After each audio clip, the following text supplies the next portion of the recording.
So BRP was in the ATV business for several years and struggling as the seventh player in an industry of seven. We had a Trackster, which was a utility model, a very, very good machine, but quite frankly, not one that anybody had their hearts into it. Selling it was not something that we were finding easy to promote, market, advertise. We realized that we were going to stay seven if we were not changing something fundamental about our brand positioning and our product positioning. But for that, the brand Bombardier ATV was just not carrying those emotions. So we needed to find something where the brand would carry an emotion that immediately the consumer would grasp and understand what it is. We had a brand of dirt bike in the 70s and 80s, Can-Am, which was extremely successful. You know that the year that the Can-Am dirt bikes were launched, they won bronze, silver, and gold in several races. The second year, they won the AMA championship. Again, number 3, number 2, number 1. Can-Am was a successful brand right at the beginning in dirt bikes, made history in motorcycling. I want to talk about my little decal story because, you know, we were changing the brand on existing products, and the Outlander in the rear fender had a recess where we had a decal written Bombardier. And Bombardier is a fairly long name, so the recess was about that long. And we're transitioning to Can-Am. It's a very short name, and the recess is made, it's built there. We can't change it until we change, you know, new platform, new molds. So we had to fit a very small name in a very big space. So the designers really didn't like that one too much.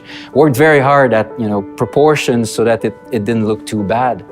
But these decals ended up in the hands of all dealers. We gave them decals so that they can change vehicles that they had in stock.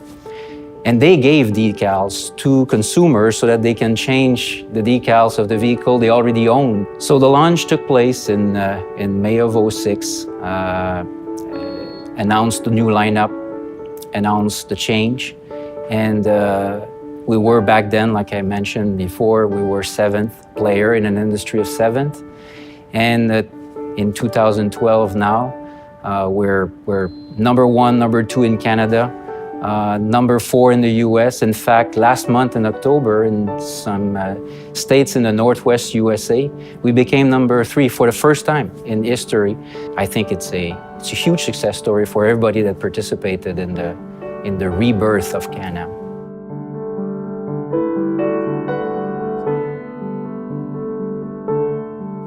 Just talking a bit about Spyder and where this came from. And Denis Lapointe would, of course, be the best person to give more of the story about the advent, because Denis,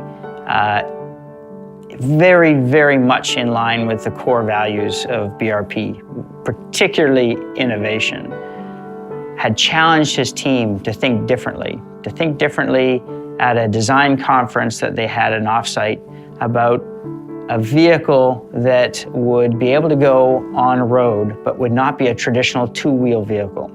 And so he really got them to think out of the box.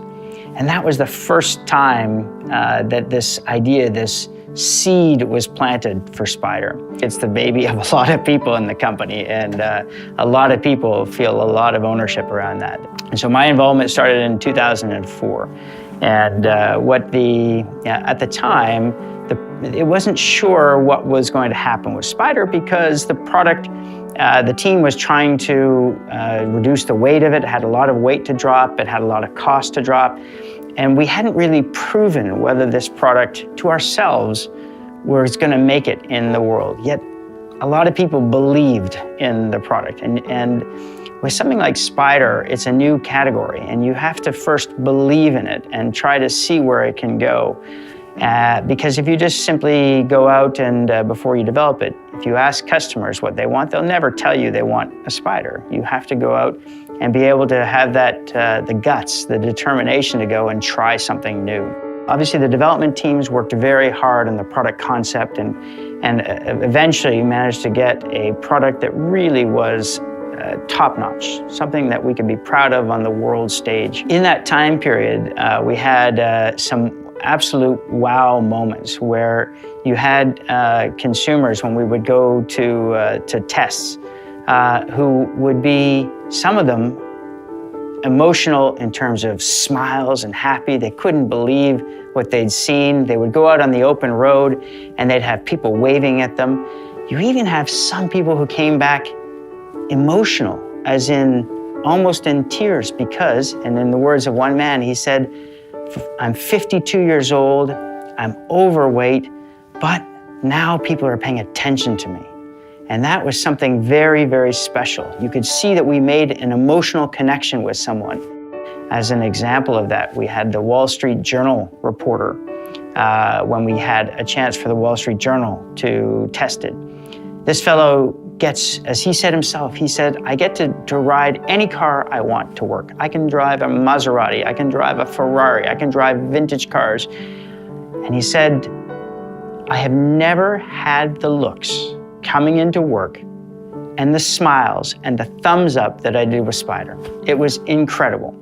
And so at that point in time, we really, really knew that we had something. We spent the next year focused only on how to launch the product, because of course this is an entirely new category of product. People haven't seen this before, they haven't experienced it. And I started off at that point in time with this notion of trying to inspire our team to realize that how many times in life will we ever get the opportunity to create a new category? So we came up with a different sequence to be able to launch it, starting with our club. We had a club in San Diego, California, at Miramar Air Force Base. We got Jay Leno for the launch. Jay Leno had been there and had tried the product, and then he rode out on stage on a Spyder. It was fantastic. We also had the opportunity, though, a week before the launch to have New York Times try the vehicle. And so we got a highlight article in the New York Times just as we were launching the product.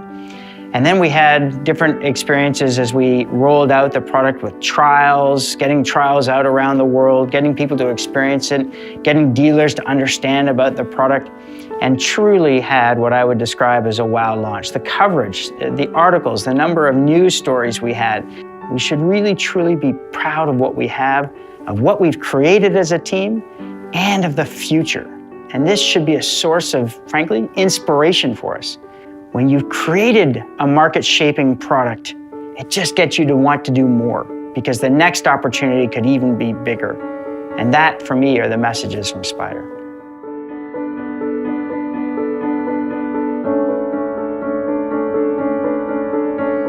We worked on the Commander for years, to be honest with you.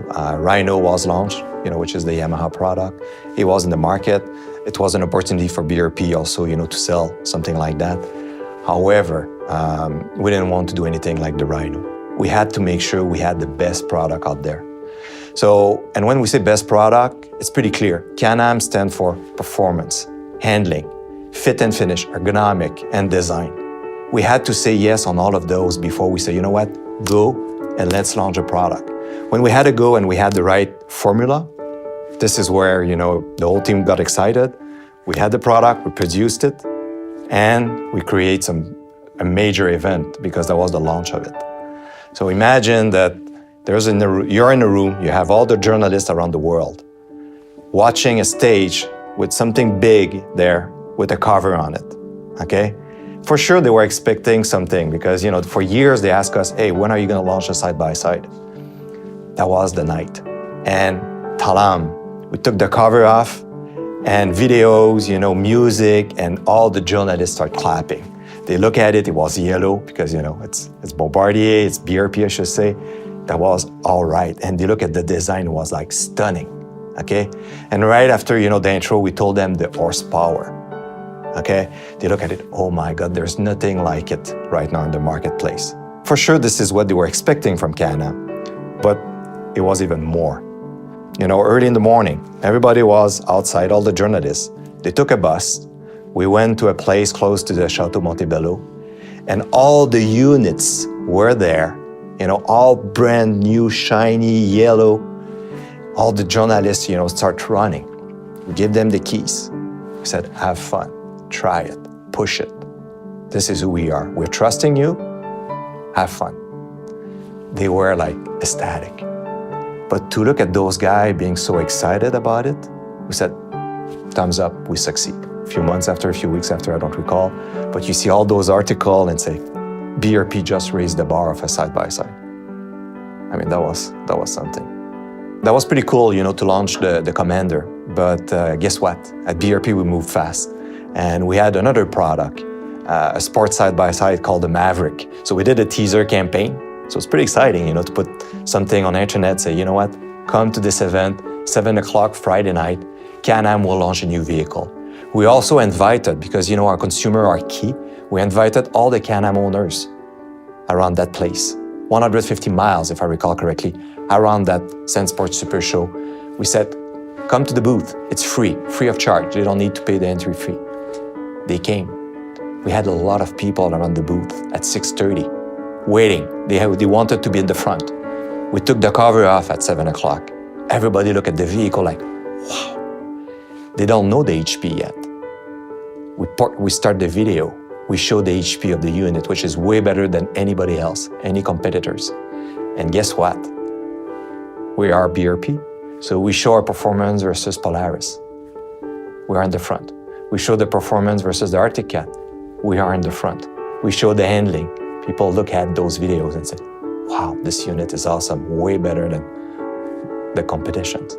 So the fun part for me was looking at the face of the consumers, and I knew, because of their t-shirt or whatever, because I was listening, some of them were owning a Polaris, and some said, oh, I think I need to change my unit.